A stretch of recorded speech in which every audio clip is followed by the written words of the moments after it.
Muita gente não tem onde morar hoje porque não conhece técnicas de permacultura. Oh, meu Deus, mais um podcast. O Pio da Jeripoca. Atenção! Opiniologista Carlos Biagioli. Corintiano roxo, historiador de informação, palhaço, ator, escritor, videomaker, pai e avô em potencial. Começa logo! O Pio da Jeripoca. Bem, pessoal, vamos começar mais um episódio do nosso Pio da Jeripoca, nesta série Outras Histórias, que vem contando histórias interessantes de vida, né? Olhares diferentes, sentires diferentes e práticas diferentes também, né? Acho que vocês vão escutar aqui o barulho de chuva, o barulho de trovoadas. Eu estou no sítio gravando esse episódio. E é isso mesmo, a realidade é essa, é o meio em que a gente tá, e isso não tem por que editar. Essa realidade em que eu me encontro, nesse lugar maravilhoso em que eu vivo. Estou aqui há 11 anos e aqui criamos os filhos e uma metodologia toda própria, considerada por muitas pessoas até anticonvencionais ou alternativas, né? E é sobre isso que eu gostaria de falar nessa abertura de episódio, o modo de vida alternativo que tanto assusta as pessoas.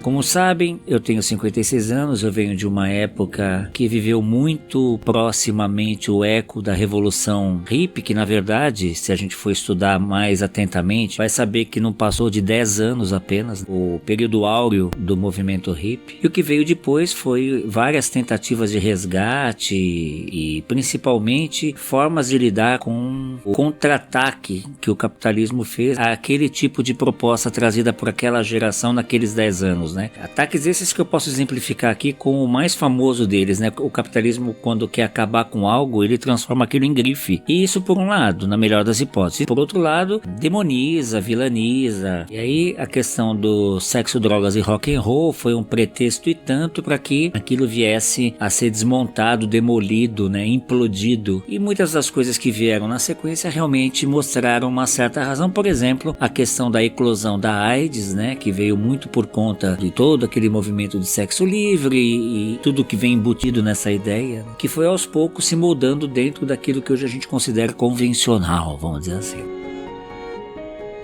Então, pra gente não viajar muito na maionese, porque eu quero apresentar hoje uma história que é muito interessante, que é a história do Joseph e da Verônica, eu gostaria de falar um pouco sobre essa questão do olhar a vida alternativa como algo utópico. Essa questão, ela é também, de certa forma, estratégica. Pode-se considerar muitas das vezes o uso do termo utópico, utopia, como um desmantelamento, como um desmonte, como algo assim. Isso não deve ser levado a sério, isso é apenas utopia. Né? Ou então aquela frase famosa que todos nós com certeza já ouvimos, né? Ah, eu também já pensei assim, mas eu era adolescente, depois que eu amadureci...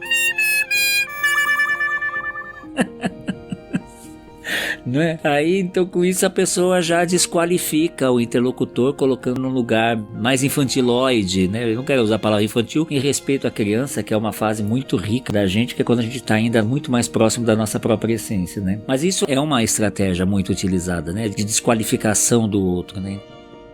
Então todas as pessoas que estão arraigadas nos hábitos, nos costumes, nas tradições, né, principalmente nesse momento em que o conservadorismo se levanta com bastante força, né, mostrando que sempre existiu, muito embora colocado debaixo do tapete ou no modo stand-by, né, no modo ali esperando a hora para surgir, né, pra, como dizia o Chico, né, o monstro surgir da lagoa, né. Todas essas pessoas que veem a importância de se manter uma certa tradição, um modo de vida considerado convencional dentro de hábitos, costumes, normas e regras ditas e seculares, passadas de geração para geração, todas essas pessoas têm uma aversão a tudo que seja considerado ruptura disso, né? Então, os modos de vida alternativos que lá atrás foram propostos, né, pelo movimento hippie e em muitos outros movimentos, porque isso não é nenhuma novidade, né? O movimento hippie, digamos que foi um fenômeno porque aconteceu numa época completamente sem internet em praticamente o mundo todo, né? Então, é dessa forma que a gente percebe que a coisa realmente gente, como está acontecendo agora, né, com esse movimento de ultradireita, quando a gente percebe que a coisa é global, a gente para observar e tem que parar, né? Não tem como jogar para debaixo do tapete, porque a coisa está acontecendo, né, em nível global. E foi isso que aconteceu nos anos 60 e 70 com aquele movimento, né? Mas de lá para cá, tem se observado uma forte resistência, e agora ainda mais do que nunca, né, com esse levante conservador, e uma certa gana de desqualificar quem pensa diferente, quem tem uma visão para sua própria vida. Opa, olha aí, olha que legal. De forma diferente, de forma que destoe, de forma que rompa com essa questão que foi passada há tanto tempo, às vezes, que até parece algo natural. O famoso abre aspas. Deus quis assim. Fecha aspas, né? Então isso a gente já sabe hoje em dia, para quem tem um pouco mais ampla a visão histórica, né, dos processos históricos, a gente sabe que Deus também é uma construção cultural, né? No episódio da semana passada, conversando sobre realidade com um cientista físico, né, eu citei essa minha forma de ver, citando Deus aqui como um exemplo, que o homem criou Deus à sua imagem e semelhança e hoje faz com que Deus fale em nome do homem, né? A gente observa isso em todas as culturas. Se a gente for estudar com sinceridade, né, corajosamente estudar os processos, os encadeamentos históricos da humanidade, a gente vai perceber que isso não é nenhuma novidade. Enfim, existem visões alternativas de vida desde sempre. Às vezes, por uma questão fenomenológica, como eu falei agora há pouco, elas emergem e aparecem a visão de todos, como aconteceu naquele movimento nos anos 60 e 70. Mas, gente, vamos combinar. Existem inúmeras experiências concretas em andamento há décadas, sem que ninguém saiba. Aliás, é melhor que ninguém saiba, né? Muitas dessas experiências, inclusive, se dão dentro de moldes até capitalistas. Eu vou citar aqui um exemplo hipotético. Bom, muito bem, eu tenho uma visão alternativa de vida coletiva, em comunidade. O que eu faço? Eu compro uma fazenda, pago todas as taxas que o capitalismo impõe, dou a César o que é de César, e dentro daquelas fronteiras, o que rola é aquilo que eu acredito. Vamos dizer assim, a inversão do sentido de propriedade privada, né? Percebem onde que eu quero chegar? Ok, eu faço nela o que eu bem quero, tá tudo pago, todas as regras e normas nesse sentido jurídico estão todas obedecidas, respeitadas, então daqui pra dentro então vai se criar uma determinada coletividade que vai responder a outros parâmetros de vida. Então, calcado nessa vontade de falar sobre isso, que eu cheguei até esse casal, o Joseph e a Verônica, lá em Peruíbe, litoral de São Paulo, e a proposta em que eles sedimentaram a sua experiência de vida, a sua existência, as suas relações. Eles não são hippies, então não é uma utopia, não é assim, isso é coisa de adolescente, isso é coisa, esses malucos, esses doidões, sabe, não é nada disso. Isso, infelizmente, todas essas criações de gente que na verdade está extremamente apavorada em perder as bases nas quais elas sedimentam as suas próprias vidas, isso tudo passa a ser bobagem quando a gente percebe que as ideias se tornam concretas. Imagina que utopia não foi voar e, sem falar, chegar na lua. É isso, a gente conversa sobre isso também nesse papo muito bacana. Mais um episódio da série Outras Histórias Interessantes de Vida. Vamos lá?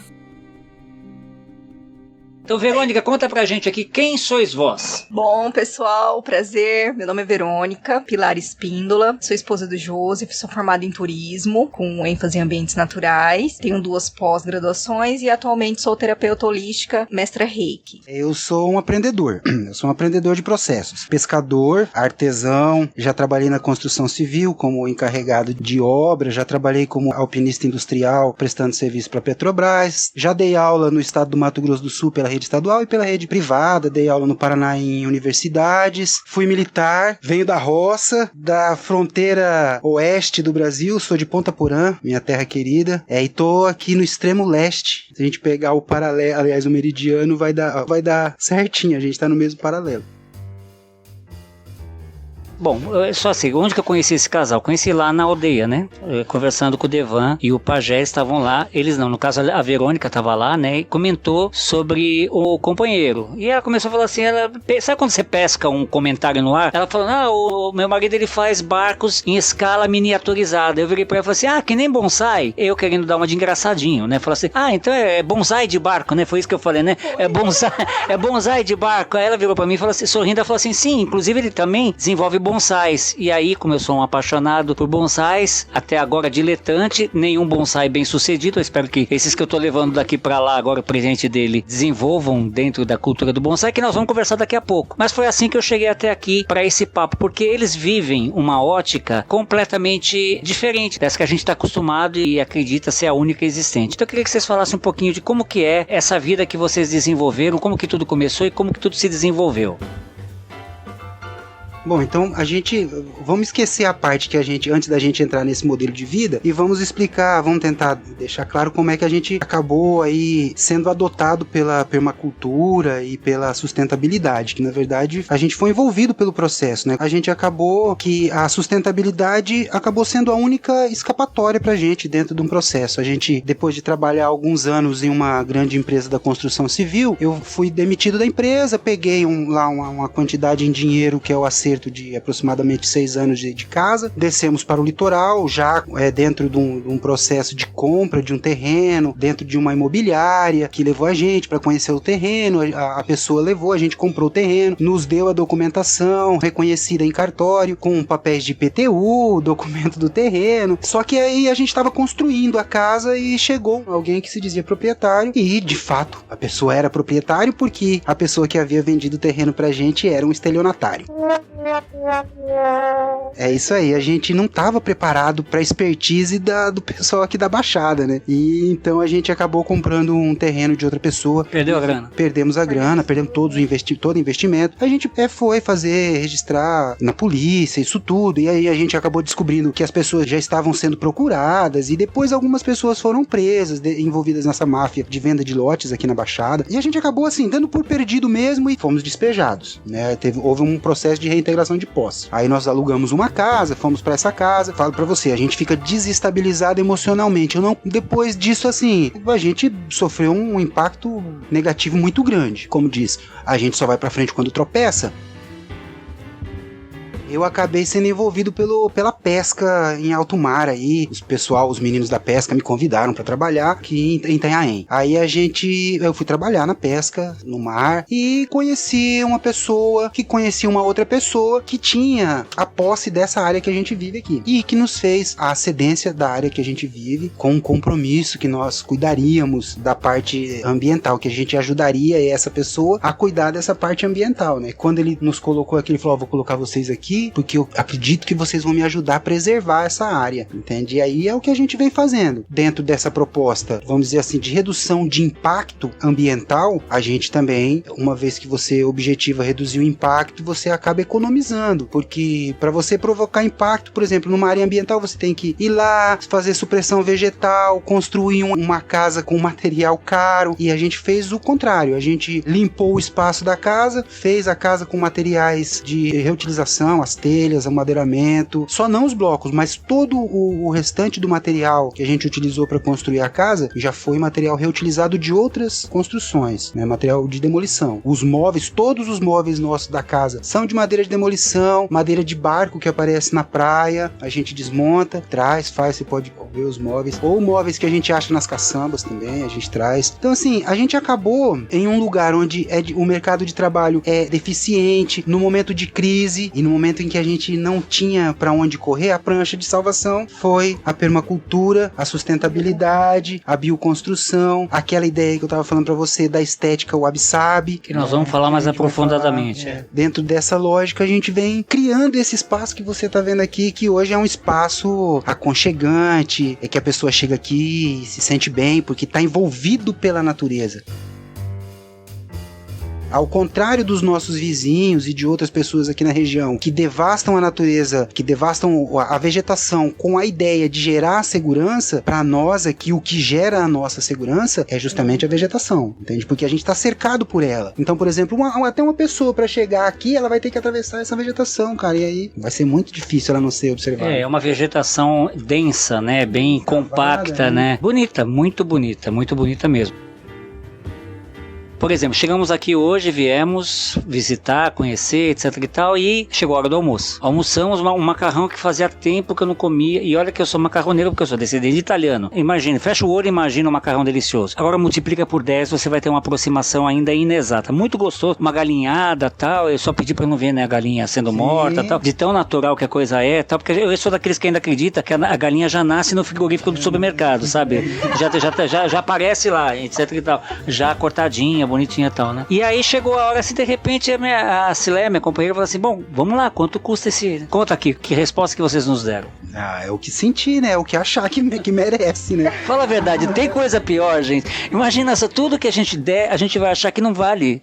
É pouco, né? Não é verdade? Mas é uma visão de mundo. Então eu queria que vocês falassem um pouquinho mais sobre isso. Então, a ideia, assim, eu sou, vamos dizer assim, veterano dos fóruns sociais mundiais aí, né? Quando aconteceu em Porto Alegre e tal, 2005, desde o primeiro fórum, o último que eu fui em Porto Alegre foi em 2005. Mas aí fui em outros lugares. E dentro desses fóruns, que quem conhece o Fórum Social Mundial, sabe que lá a ideia do social, ela vem junto com a ideia de permacultura, de religiosidade, de práticas sustentáveis. É um negócio bem completo. E a gente vem, ao longo desse período, a gente vem observando como funciona a economia fora da ideia do capitalismo liberal e tal, dentro de uma ótica da economia solidária. O que é a economia solidária? Ela pode ser uma economia baseada em troca, que é aquilo que eu falei pra você, a gente faz isso, a gente faz permuta de trabalho por trabalho por comida, por outros objetos, aqui na nossa vizinhança mesmo. A gente tem a lojinha aqui, os artesãos aqui por perto, até o pessoal lá da aldeia, trazem objetos que são vendidos dentro da nossa lojinha, onde parte desse lucro fica para a loja, parte vai para o artesão, e parte fica com a pessoa que efetiva a venda. Então assim, a gente gera uma rede de sustentabilidade econômica, né? Então onde o cara que vendeu ganha um pouco, a lojinha ganha um pouco, o artesão ganha um pouco. É uma outra perspectiva. A ideia da pessoa pagar o que acha que vale também é o valor de troca, né? É essa ideia, assim, de você procurar ser mais justo, entende? Não explorar a outra pessoa só pelo fato da necessidade de exploração. Eu não tenho necessidade de explorar o meu próximo, contanto que ele também seja consciente da minha realidade, entende? Poxa, se você viu o objeto, gostou do objeto, aí você vai sentir lá dentro de você o quanto aquele objeto vale. Tem essa perspectiva, né? Que é realmente onde a solidariedade, ela ultrapassa o valor do consumo. É diferente de você comprar um objeto que foi feito manualmente, ou uma comida que, como vocês comeram aqui, que foi lá, a gente pegou a galinha, a gente cria a galinha aqui, entende? Assim, então, como que eu vou precificar uma galinha que tá aí, vamos dizer, há 6 meses no meu quintal, comendo milho? Se eu for cobrar o preço da galinha, de repente vai ficar caro, e de repente você não vai poder pagar. Só que essa galinha, ela já ia morrer mesmo, ela tá dentro de um processo, eu ia fazer pra almoçar, entende? Então não é justo também eu cobrar, assim, não, é R$20 por refeição, é R$10 por refeição, porque não tem nem como precificar isso, o preço da galinha, entendeu? Aí, por exemplo,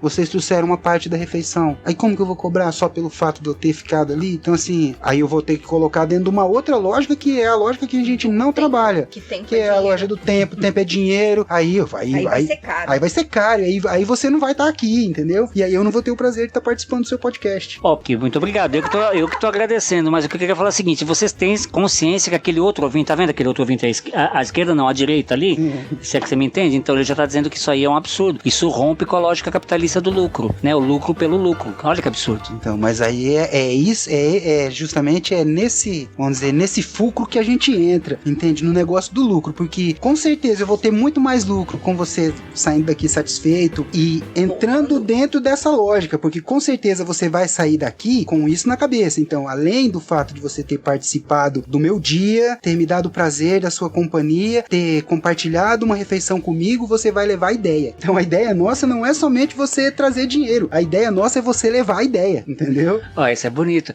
Ô, Verônica, eu vou perguntar pra ela, porque a sensibilidade é outra. Como foi que surgiu essa história aqui? Nossa, nós dois? Isso, é. Bom, nós nos conhecemos já há muitos anos, mas nos reencontramos há 8 anos. eu tinha voltado de uma pós-graduação na capital e voltei para Dourados, onde o Joseph morava, para morar com a minha família. Eu já estava dentro dessa outra lógica, porque em Campo Grande eu morava com uma amiga, a gente já tinha essa questão do feminismo, das trocas, dos brechós, né, da economia solidária, eu já participava dessas feiras, desses encontros. E aí, quando eu voltei para Dourados, eu criei um brechó na minha casa e foi quando o Joseph entrou para me ajudar na confecção do espaço físico, que ele é um artista, então eu queria que o meu brechó tivesse um cunho artístico. E aí, ele foi para casa já como meu amigo, a gente tinha amigos em comum e a gente acabou se envolvendo realmente no dia da inauguração do brechó, que a gente começou a namorar já, e aí foi muito rápido, né, amor? Um ano depois a gente já casou. E já tinha mudado de lá também. A gente já tinha ido pra Três Lagoas, e de Três Lagoas nós viemos pra Ibiúna, que é aqui em São Paulo, e de Ibiúna nós viemos pra cá, né? Mas desde que a gente se conheceu, a gente já tinha intenções, né, de trabalhar, nós dois somos artesão, desde pequena, ele provavelmente também, então a gente já tinha essa ideia dessa economia mais sustentável, e isso vem da minha universidade, né, da minha formação, que é num cunho mais humanizado, né, tanto da faculdade quanto das pós-graduações e tudo. E aí a gente juntou, na verdade, a fome com a vontade de comer. As ideias deram muito certo, né? Nós dois queríamos isso. É que a gente foi vendo também que dá certo. Dá certo. Entende? Né? É uma proposta que, se você levar a sério, como você leva a sério as outras coisas, da mesma forma que você se dedica para trabalhar lá na empresa do patrão, se você se dedicar a isso aqui, dá certo. Esse exemplo que ele deu é porque eu fiquei fora do mercado durante 6 anos, né, do mercado de trabalho. E aí, quando a gente se mudou pra cá, eu falei, não, eu quero voltar pro mercado. Eu sentia a necessidade de voltar pro mercado formal. E aí eu mandei currículo, em 10 dias eu fui contratada por um hotel bem importante aqui da região, aqui da cidade, na verdade. E, assim, né, vivendo da maneira como a gente vive já, 5 anos já, né, dentro desse processo, eu voltei pro sistema, vamos dizer assim, né. Quando eu cheguei e me deparei com o sistema, como ele ainda é, porque ele não mudou, né? A gente que mudou, eu vi que não servia mais, não cabia mais, porque eu já tinha expandido e eu não conseguia mais ficar dentro da caixa, né? Então, assim, todos os processos, quando eu fui pra fora, todos os processos são ao contrário da nossa crença.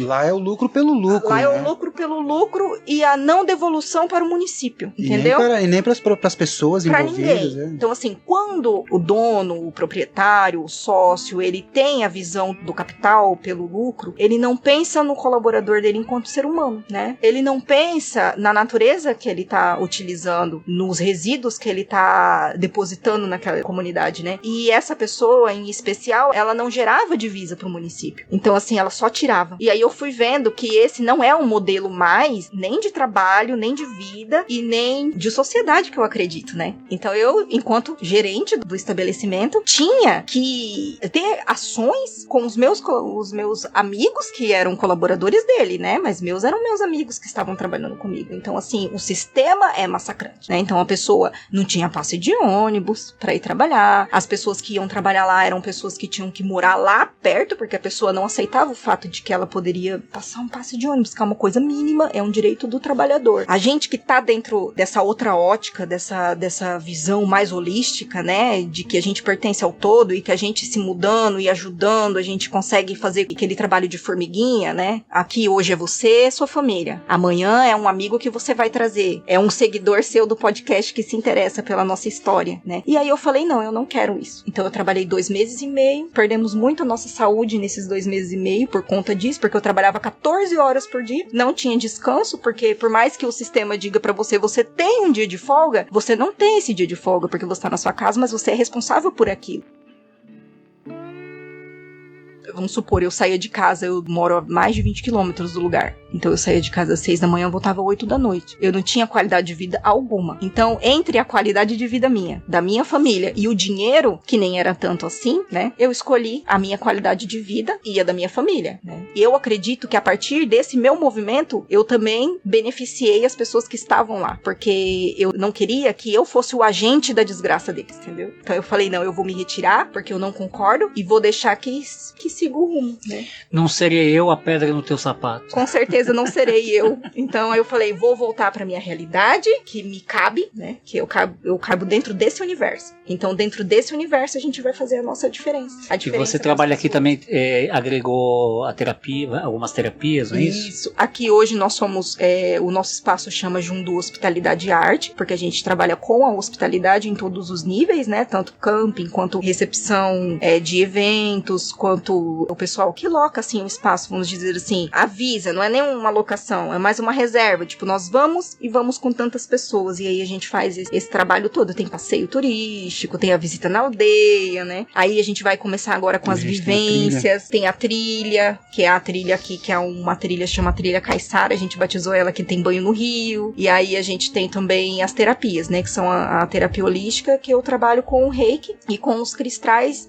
com cristaloterapia e Emotions Freedom Techniques, né, que é uma coisa nova, que são pontos de meridianos de acupuntura, só que sem agulha. E aí a gente vai começar a fazer o atendimento agora por conta do corona, a gente tá um pouco parado, né? Mas aí só vocês.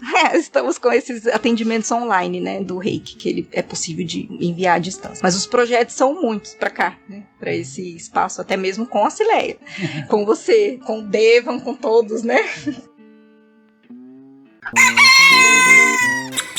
O Pio da Jeripoca. O Pio da Jeripoca, como todos sabem, é uma produção absolutamente independente. A gente tem produzido episódios semanais, conversando com muita gente bacana sobre assuntos que fazem a história do nosso tempo histórico. Muito obrigado. Muito obrigado a todos vocês que nos acompanham e que compartilham o nosso trabalho com os seus amigos. Este é um projeto em que acreditamos muito. Você gostaria de colaborar com ele? Basta que entre em contato com a gente pelo e-mail que está aqui na descrição deste episódio, tá bom? Então bora continuar, que a prosa tá muito boa. Bom, acho que agora chega a hora, né, Josi, da gente conversar sobre... O Wabi-Sabi. Isso, porque aí vai nos levar ao bonsai, não vai? Isso, é a ideia. Quando a gente pensa o bonsai ou bonsai, né, algumas pessoas, acho que depende do jeito que se fala. Partindo do princípio que é uma palavra japonesa, a ideia do bonsai, ela não tá desplugada. Você pensar o bonsai só como uma árvore em miniatura, você deprecia muito o bonsai. Se você vê o bonsai como desconectado da cultura oriental, da cultura zen, você amputa o nome de bonsai. Você pode chamar de árvorezinha. Anã. Pode chamar de árvore anã, entende? A ideia é, se você chama de bonsai, você já interpreta ele dentro de uma técnica, né? Que é a técnica de miniaturização de árvores. A ideia do bonsai, ela parte de um outro princípio muito mais abrangente, muito mais envolvente, que envolve toda a vida do indivíduo. Envolve um princípio que os japoneses chamam de Goro Tonijo, que significa responsabilidade moral e calor humano, né? Esse binômio, esse termo, responsabilidade moral e calor humano, também são os princípios do Bushido, que é o caminho do guerreiro, e todas aquelas outras coisas lá que os orientais têm como princípios culturais.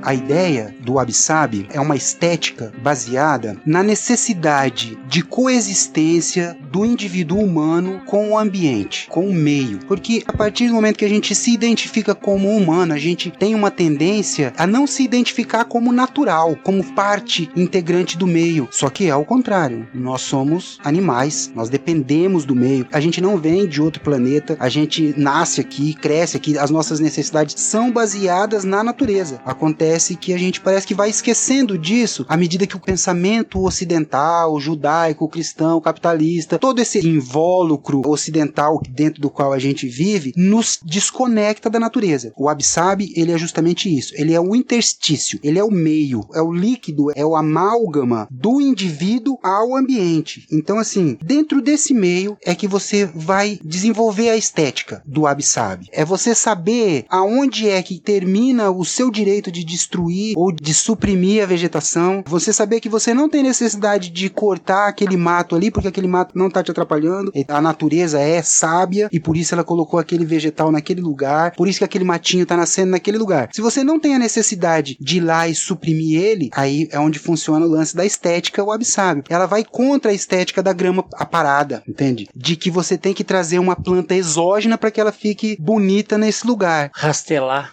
Por exemplo, trazer um cacto lá dos Estados Unidos ou lá de um outro continente e trazer aqui, plantar ele e ficar, olha essa planta aqui bonita, e dentro de uma vegetação exuberante que é a Mata Atlântica, onde existem espécimes que se dariam muito melhores do que aquela planta que você vai acabar perdendo lá, uma hora que der chuva demais ou uma hora que der sol demais, porque ela não é adaptada a esse ambiente. Então, assim, a ideia do Wabi Sabi é justamente isso, é a arte da imperfeição, é a estética da imperfeição, da simbiose, da parceria com o meio ambiente.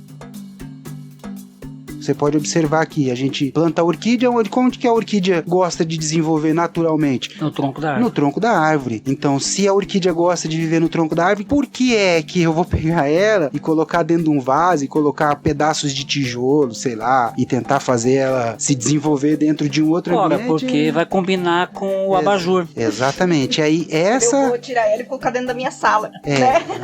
Aí não é a estética Wabi Sabi, entende? A estética Wabi Sabi é justamente o contrário. É justamente ela tá ali naquele lugar e ela vai dar uma mudinha, e essa mudinha vai crescer ali, vai nascer uma florzinha ali, e vai vir um passarinho, e vai vir uma lagartinha, e vai desenvolver ali, e aí tudo isso tá interligado com a espiritualidade, com a forma que você planta a sua horta, com a sua relação com a natureza, com tudo. Porque a partir do momento em que você respeita a natureza, você ocupa o espaço junto com a vegetação, quando o seu pé da planta que você come tá do lado da planta que o passarinho come, e nenhuma atrapalha a outra, né? Então essa é a ideia. A ideia do bonsai vai surgir dentro dessa lógica, da observação da natureza, da percepção da natureza, da necessidade do indivíduo que não está em contato com a natureza, de ter a natureza perto de si, dentro de espaços reduzidos, dentro daquela ideia de que menos é mais, é que surge o bonsai, né? Dentro dos espaços amplos de meditação, da perspectiva do zen budismo, não que eu seja zen budista, porque eu sou cristão, mas dentro da própria lógica cristã, faz muito sentido a lógica zen budista. É o viver de boa com a natureza. Então não tem como você desplugar uma coisa da outra.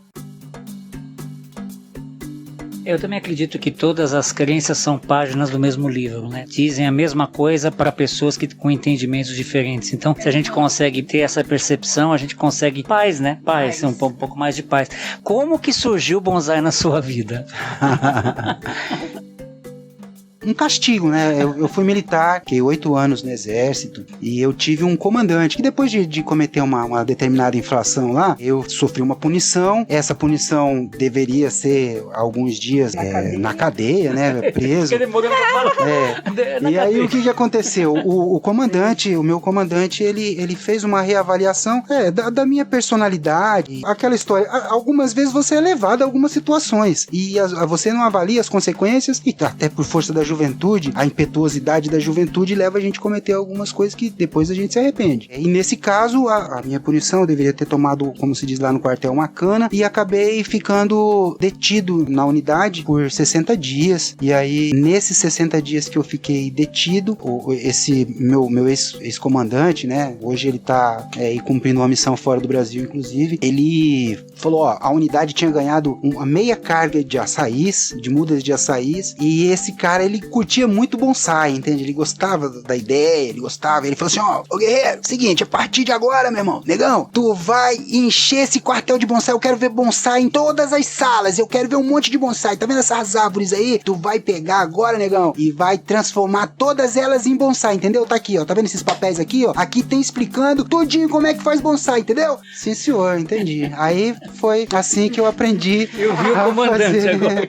Foi assim que eu aprendi a fazer bonsai. Li os manuais que ele me deu. Naquela época eu fiz de acordo com as técnicas, né? Bonsai mesmo, porque ele comprou vaso. E quando um comandante de uma unidade militar liga lá para um dono de uma floricultura e fala assim, eu gostaria de ter aqui na minha sala uma planta, o cara leva meio caminhão lá para ele, entendeu? Então a gente ganhou muda de tudo. E aí a gente fez bonsai de tudo. Lá no 28 Belog, hoje com certeza tem alguns bonsais que foram feitos por mim lá.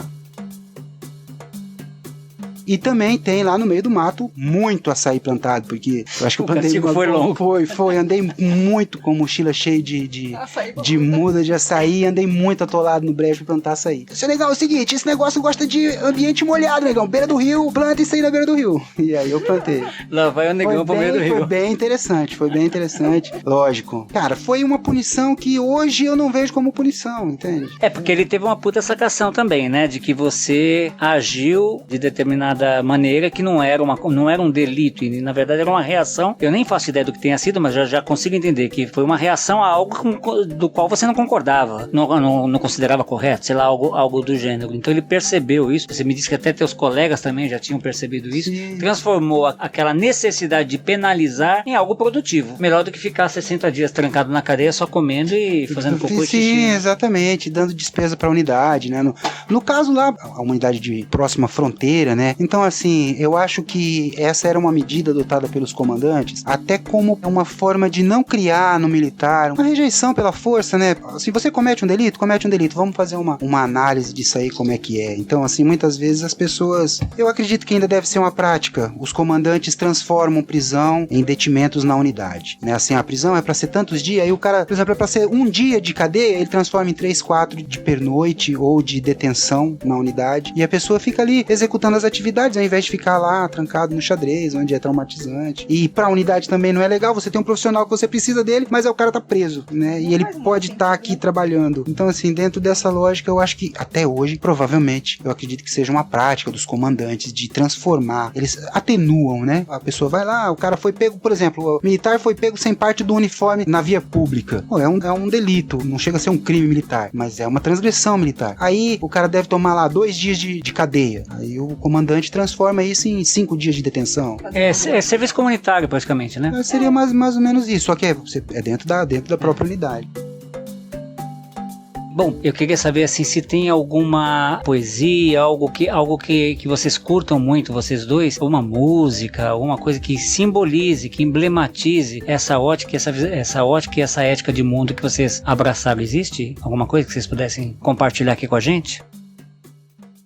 Tem uma poesia que eu gosto, que eu sei que a Verônica gosta também. Cordel do Fogo Encantado é um grupo, né, que conhecidíssimo no Brasil. E eles têm chegou a mim através deles uma poesia de um indivíduo chamado Zé da Luz, um poeta. Que assim, dentro dessa ótica, onde todo mundo quer fazer a coisa certa, dentro do que é certo pra todo mundo, alguém chegou e falou pro Zé da Luz que pra falar de poesia, você precisava falar uma linguagem rebuscada, uma linguagem mais intelectualizada, assim como pra gente. Pra você construir é preciso você fazer isso, fazer aquilo, porque senão não dá certo. E a gente já tem uma escola e a gente sabe que dá certo. Lá antigamente, o meu povo, né, eu tenho uma ascendência guarani, a gente vem lá das aldeias e a gente sabe que pra você ter uma casa você não precisa comprar tijolo. Então assim também o Zé da Luz fez uma poesia que chama né, Ai se cesse, que fala assim, ó: se um dia nós se olhasse, se um dia nós se queresse, se nós dois se empareasse, se juntinho nós dois vivesse, se juntinho nós dois dormisse, se juntinho nós dois morresse, se pro céu nós a subisse, e se acaso acontecesse de São Pedro não abrisse a porta do céu, e viesse lhe dizer qualquer tolice, se tu comigo insistisse, e se eu me arreminasse, e minha peixeira puxasse, e o bucho do céu furasse, talvez que nós dois ficasse, talvez que nós dois caísse, e o céu furada riasse, e as virgens todas fugissem. É a poesia do Zé da Luz, é. Então, assim, é a arte da imperfeição. A arte da imperfeição. Gente, eu não sei nem como agradecer o papo. Eu gosto de contar histórias, gosto muito. Eu acho que o que faz o nosso tempo é a gente, né? Os Santíssimos Anônimos, que é quem constrói a história mesmo, né? Esses que com o passar do tempo são escolhidos para figurar nos livros de história, na verdade são figurantes, são personificações do grande povão, vamos dizer assim, né? Daquilo que o povão produziu na sua cultura e tudo mais. Mas eu acho que o que importa mesmo, a matéria-prima de todo o tempo histórico, e você também é historiador, sim, né? Sim. A gente sabe que a matéria-prima é o povo. É o anônimo. É o anônimo, né? É ali é que tá a história, né? Ali é que tá a história. E essa é a intenção desse podcast e principalmente dessa série chamada Outras Histórias. Verônica e Joseph, muito obrigado por ter nos recebido aqui na sua choupana. Faço votos que essa visão alternativa torne-se convencional daqui a algum tempo. Vai ser, né? Todo mundo, porque no pós-pandemia, que não tem mais como voltar ao normal. Você acha mesmo? Não tem como. Tomara. O normal vai ser isso já aqui, foi, ó. Né? Isso aqui já tá aí você fazendo isso, você divulgando isso. Então, assim, é o seu ouvinte que vai ouvir isso e vai entrar nele e ele vai falar assim, cara, a partir de hoje eu vou fazer alguma coisa coisa diferente, né? Eu vou alguma atitude na minha vida, eu vou tomar que seja sustentável. Eu vou reutilizar o pote de margarina. Eu vou separar o meu lixo, separar o lixo úmido do lixo seco. Isso tudo é do orgânico. São usar as garrafas de vidro e PET para fazer paredes, né? Um amigo perguntou, falou assim, mas vem cá, quer dizer que então eu posso fazer esse tipo de parede aqui dentro de um apartamento lá no centro de qualquer cidade? Eu posso fazer, porque eu não preciso ter barro para fazer essa parede. Você pode, cara, você pode usar qualquer madeira, isopor, você pode usar qualquer coisa para fazer uma parede sustentável. Você não tem que necessariamente ter palha, barro, bambu. Não, é o material que tiver na sua mão. Isso é a sustentabilidade. É você ir lá na caçamba e encontrar lá uma perna de cadeira que serve para você fazer um pendurador de planta. É você encontrar um pote que tá rachado, mas que cabe uma planta lá dentro ainda. É você pegar a cebolinha que vem com a raiz e enfiar ela no vaso de orquídea lá para nascer uma cebolinha. Amanhã você não precisar comprar uma cebolinha. Hippie fake, né? Aquele cara que compra algo muito caro pra ter a parada fake, não é de verdade. Exatamente. Participação do meu filho, Davi Biagioli. Então, dentro dessa ótica, a gente convida o ouvinte e a ouvinta, né, a praticar dois princípios. O princípio da sustentabilidade e o princípio da alteridade, que é você se colocar no lugar do outro antes de questionar os motivos dele, antes de julgar, porque assim como nós hoje estamos aqui, porque essa foi a nossa opção, foi a nossa prancha de salvação, foi a sustentabilidade, é a sustentabilidade, tá sendo a sustentabilidade, assim como para outras pessoas. Muita gente não tem onde morar hoje porque não conhece técnicas de permacultura, porque se conhecesse, não estaria precisando juntar dinheiro, trabalhar, pagar um aluguel para juntar dinheiro para comprar bloco, comprar telha e construir uma casa. Se ele pode construir a casa com objetos que ele encontra aí, como eu fiz a minha casa aqui com material de demolição. Então, meu querido, minha querida, se você acha isso utópico, utópicos do mundo univos, né? Porque isso é real, isso é concreto, isso é realidade, isso é possível, isso já existe. Por mais que desagrade a um contingente de pessoas que ainda acreditam que a vida é de outra maneira ou tem que ser de outra maneira. Há possibilidade de vida de diferentes formas. Mais uma vez, muito obrigado aos dois, ao casal, e como eu sempre gosto de encerrar aqui, Saravá, Axé, Shalom, Salam Aleikum, Namastê, Shanti, Evoé, Allah Akbar, Optia, Aueté, saudações corintianas, ouvi amém, #fui. Ai, que legal! Posso deixar uma frase que o Joseph gosta, eu gosto também? É do Raul Seixas. Ele diz assim, que um sonho que se sonha só é apenas um sonho, mas um sonho que se sonha junto é a realidade. Então fica aí pra vocês, é a nossa realidade. Vamos sonhar todo mundo junto. É isso aí, saúde e paz. Oh, meu Deus, mais um podcast. O Pio da Jeripoca.